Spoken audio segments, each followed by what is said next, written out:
All right, welcome back, Craps fans. This is Scott from Paradise Craps, back in my crappy office after a week-long cruise. Not a wonderful cruise. I mean, it was a good time. I mean, don't get me wrong. It was, but from a crap standpoint, I put my money where my strategy was, and the strategy let me down. So I'm thinking that is not a good strategy. It's interesting because the math on win craps over 100,000 sessions says it should be really good. But those, the actual short sessions are different. So my back is killing me. I think my wife says it was probably that 6 hour long marathon crap session that killed my back.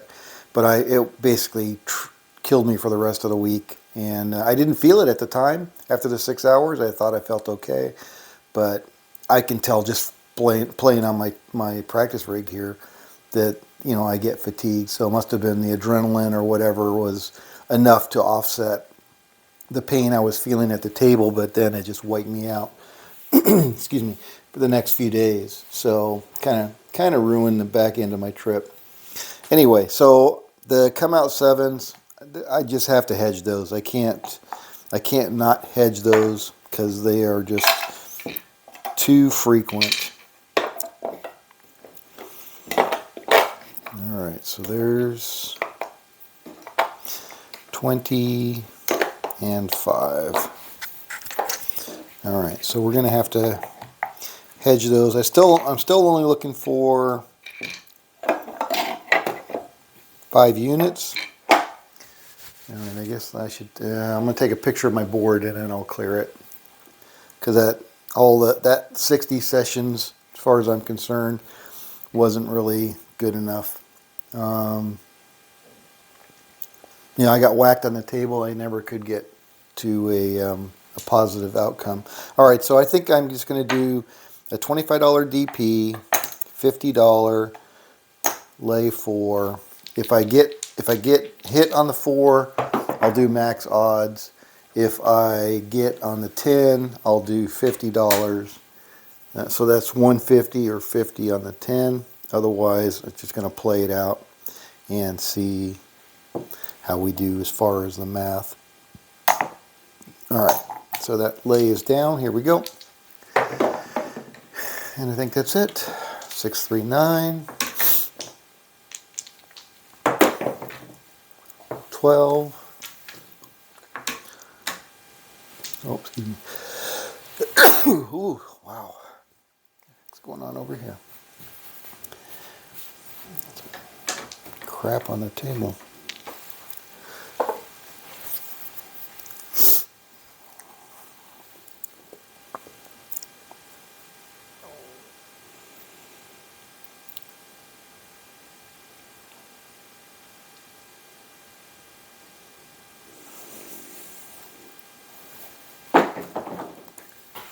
Eight. Oops. Yeah, well, I'm not trying to avoid anything. At this point, I just want to be random. 8.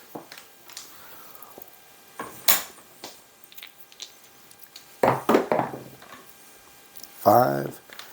Yeah, I think it was Den that mentioned a bubble crap strategy he was looking at. And 5. And I stumbled across Greg Uloho. I don't know if I'm pronouncing that correctly. Uloho, who has a bubble craps channel, 5415. And he is freaking a wild man on the craps table. 10, hard 10. And he just presses. He presses everything. So he starts with $200 basically. There's our 6. Starts with $200 and then just presses every win up. And it's just like, it's really interesting to watch and to see him pull the printouts, over $1,000. But, I know how many times it's a short roll, right? Oh, not a 5. 0.7 out, 0.7 out. It's just like that. That happens all the time. So I don't know. I don't think that's a good strategy for me. I enjoy playing it. I would like to try playing it, but I just don't know. All right, so we're going to do $50 in lay odds on that one. 6, 4, 10. Here we go.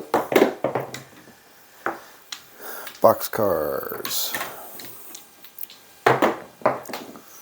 6. But yeah, I think you got to hedge that 7. There's just too many 7s. It's so easy, especially for me. I'm looking for a hit and run type of strategy. I'm looking to get in and out with my 5 units. All right, so it's going to pay us 50. Put that back. All right, so there's our 5. 1, 2, 3, 4, 5. All right, 25 DP, $50 in lay. Here we go. Coming out. Come out 7. All right, so it's going to cost us $1. 9 meaner. All right, so we're on a 9. Off on our lay. 3. 11.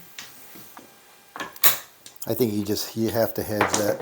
You have to hedge that 7 somehow. 8, 6, 2. 8, 6, 2.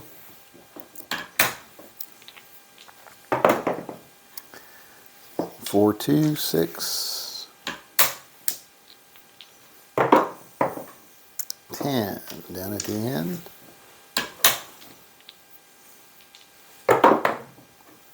12.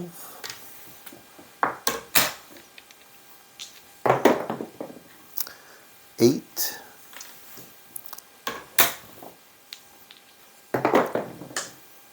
12. 12.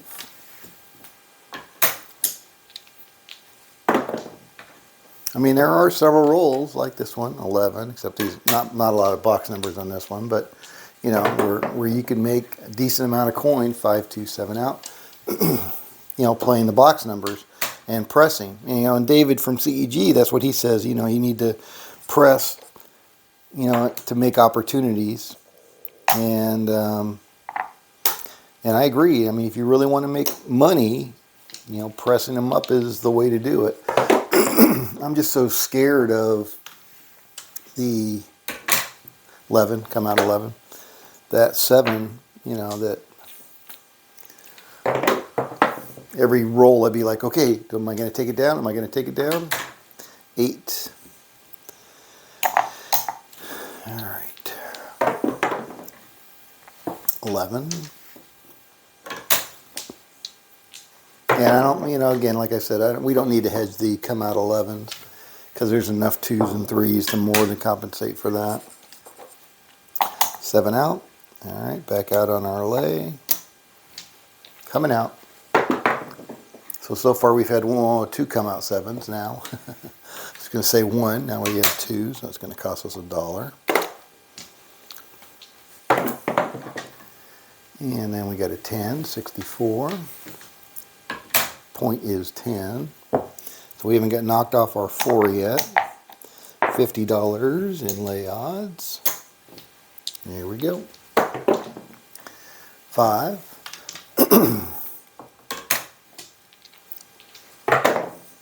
6.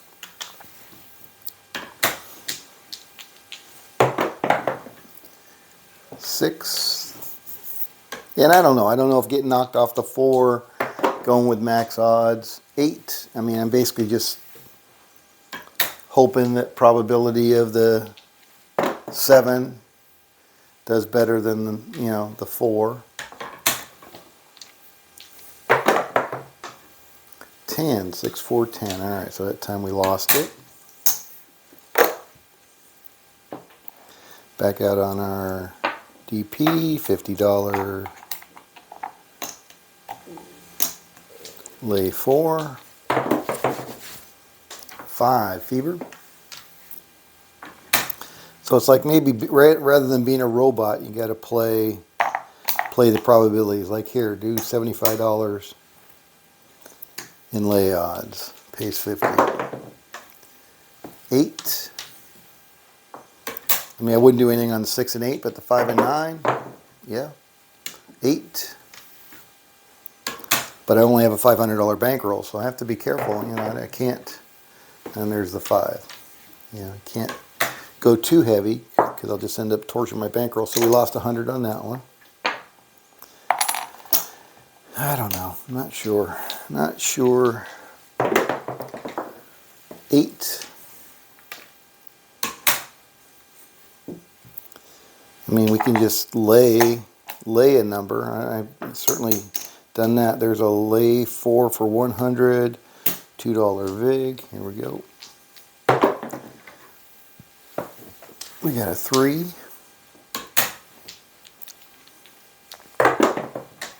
We got a 7 out. All right, so we're going to lose the $2 and get 50.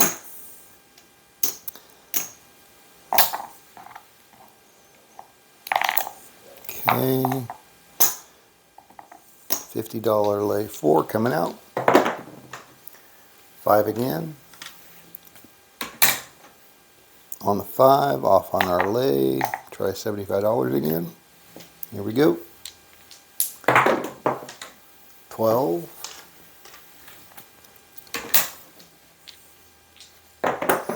You know, and that's the thing is I don't know whether there's our 5, 2, 7 out. You know, whether it makes more sense to just lay the 4 or lay the 10 or lay the 4 and 10, you know, versus betting against the 5 or 9, right? Because, you know, these have our greatest advantage against the 7. Or the 7 has the greatest advantage over the 4 and 10. So if I'm going to press, if I'm going to do something different, you know, should it be only on the 4 and 10, you know, in the form of a lay? All right, so that's going to pay us 50 for 75, quarter flat. All right, so we're still down a quarter. 1, 2, 3, 4, 20, 475. All right, so off, back out on our lay 4. Trying to get back into the realm of profitability. All right, so we're on the 9. So again, trying to be aggressive. Do we do another 75 on the 9 or do we lay 100 on the 4? You know, I don't know what is a better approach. So there's a $100 lay 4, $2 vig. Here we go. Got a 5 fever. Again, mathematically, the 4 or 10 would be the better bet. There's a 9, so we would have got knocked off the 9 and lose that quarter there. All right. So now we'll go back down to our $50 lay 4 coming out. And we got a 7, come out 7. So that's going to be a dollar loser. And we got another $7 loser.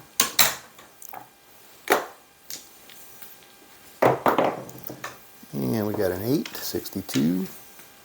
All right, so we're on the 8. Let's go back out for our $100 lay 4. Here we go.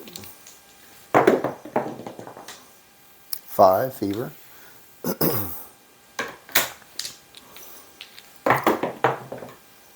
6.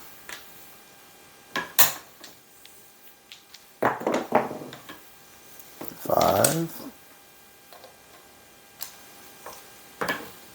And I don't like doing the don't come because it just basically, you end up out there and you end up hitting yourself, knocking yourself off. 9. So for me, the lay or lay odds on the 4 or 10 make the most sense. 3.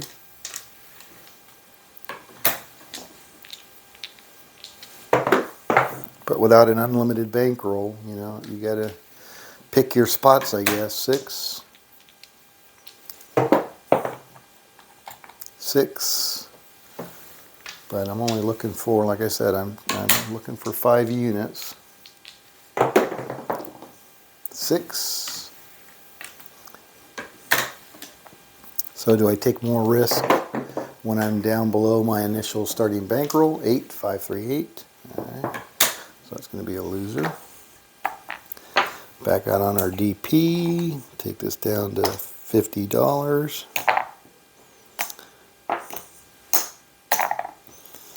All right, coming out. And we got a 6, 4, 2, 6 on the 6. All right, so now we'll bump this up again. $100 lay 4. Got a 9.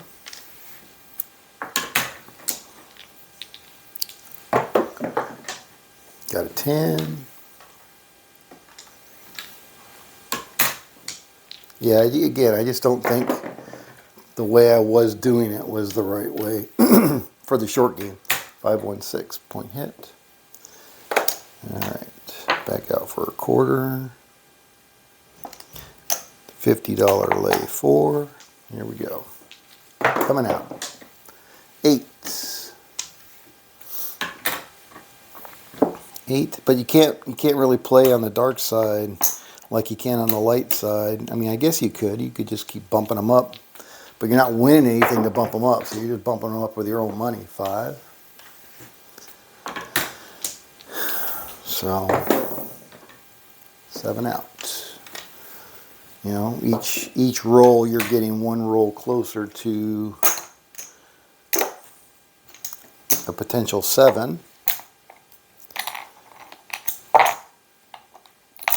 All right, so we got 425. So now we're down. We're still down 50. You know, so do you play higher risk bets? They're not higher risk. I mean, it's the same risk. There's an 11. It cost us a quarter.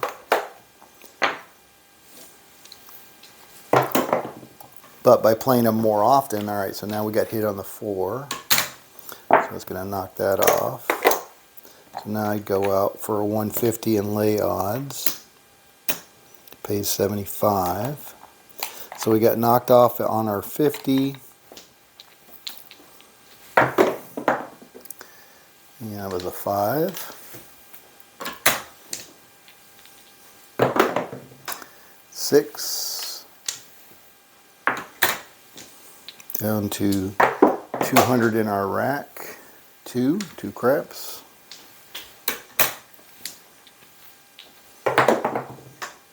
6. But it's not fun having to work your way back from a hole every time, you know. That's just not a fun way to play. You'd much rather be playing from an advantage. 8. 6.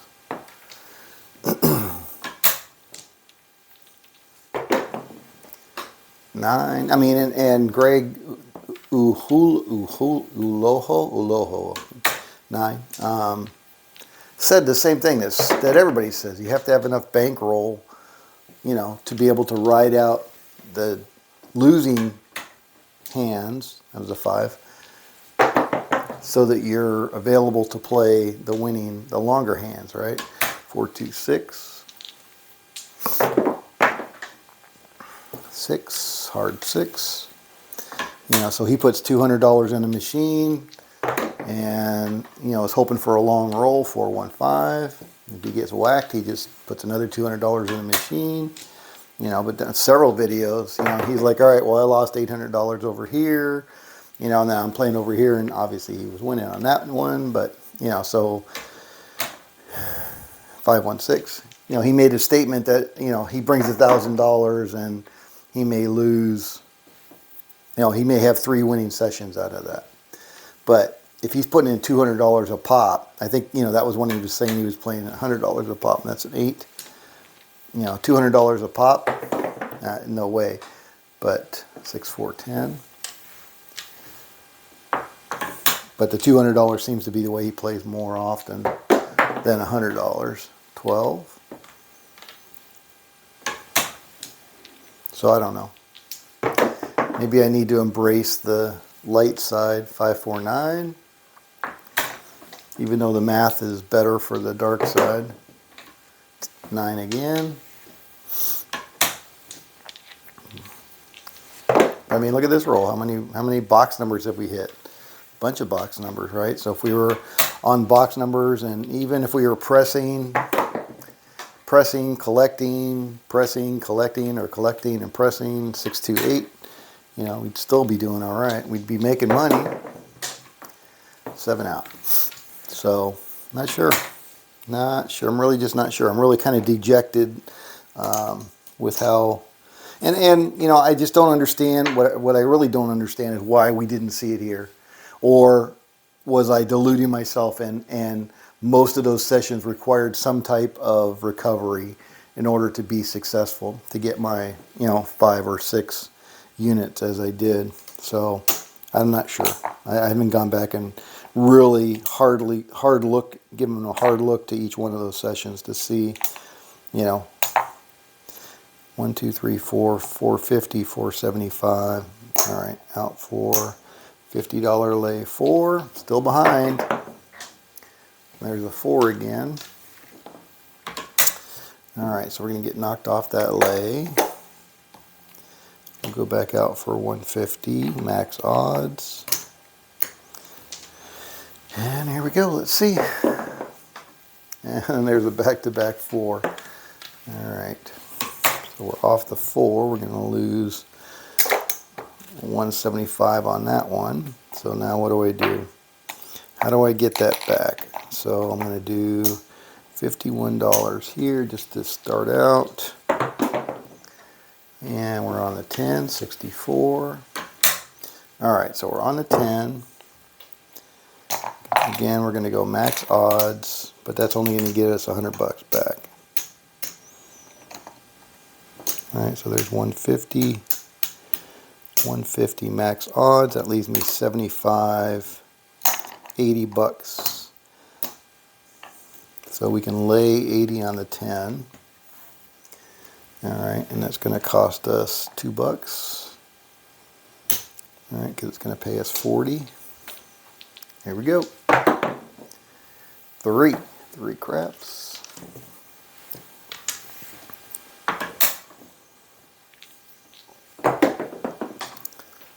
6, 4, 10, loser. So, I don't know. Not sure. Not sure what the right way is to play with that.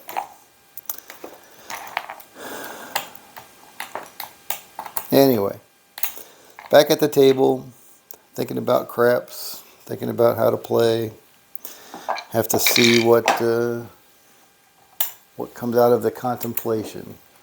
All right, anyway, thank you guys for your comments. Sorry I was not successful, but I did put my money where my strategy was, and it did not work out the way I would have hoped. So let's see where we go. All right, take care. This is Scott from Paradise Craps.